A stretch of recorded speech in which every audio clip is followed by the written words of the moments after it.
먼저 시장 실패라는 건 말 그대로 시장이 실패했다는 거예요. 시장의 가격 기구에 의한 경제 문제 해결이 효율적인 자원 배분을 실현하지 못해서 사회적 후생이 극대화되지 않은 상태를 말합니다. 정부는 바로 이 시장 실패가 있기 때문에 우리가 개입을 해야 돼 라고 주장을 하죠. 정부의 시장 개입을 정당화시키는 이론적 근거가 됩니다. 이 시장 실패와 정부 실패를 간단히 나타낸 표를 한번 보도록 할게요. 시장이 실패할 수 있듯이 정부도 당연히 실패를 할 수가 있어요. 시장 실패와 정부 실패를 비교하는 것이 농협은행의 기출이 되었었고요.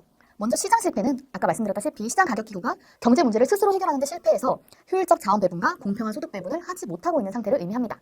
왜 그런 시장 실패가 일어나느냐? 불안정 경쟁이라던가 여러 번 강의에서 말씀드렸다시피 완전 경쟁 시장이 가장 이상적이지만 달성하기가 현실적으로 매우 어렵죠. 그래서 불안정 경쟁으로 인해서 또는 규모의 경제에 의해서 자연 독점이 있어서 독점 시장이 되기 때문이죠. 그리고 위험과 불확실성, 현실에는 굉장히 많은 경제학으로 해결할 수 없는 불확실성들이 존재하죠. 이런 위험과 불확실성으로 인해서 그리고 뒤쪽에서 배울 외부성과 공공재, 공유주의 비극 등 공공재에 대한 문제 등으로 인해서 시장 실패가 일어나게 됩니다.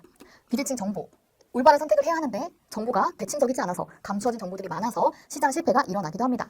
반면 정부 실패는 이 시장 실패를 치유하기 위해서 정부가 개입을 했는데 오히려 시장 실패를 더 악화시키는 것을 말해요. 정부 실패도 당연히 현실에서 종종 일어나는 일들이겠죠.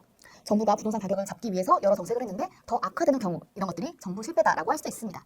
정부 실패가 일어나는 이유, 정책 담당자들은 정보를 불안정하게 가지고 있어요. 모든 정보들 다 아는 지니어스 아닙니다. 그렇기 때문에 정책 담당자의 실수 혹은 정부의 불안정성으로 인해서 정부 실패가 나타나기도 하고요.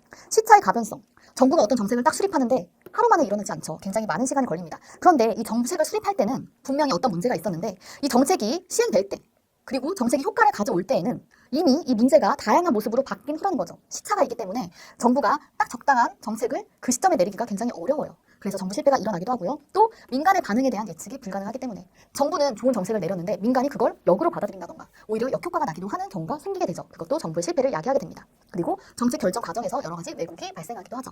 시장 실패와 정부 실패의 특징과 원인을 잘 정리해 두시기 바랍니다.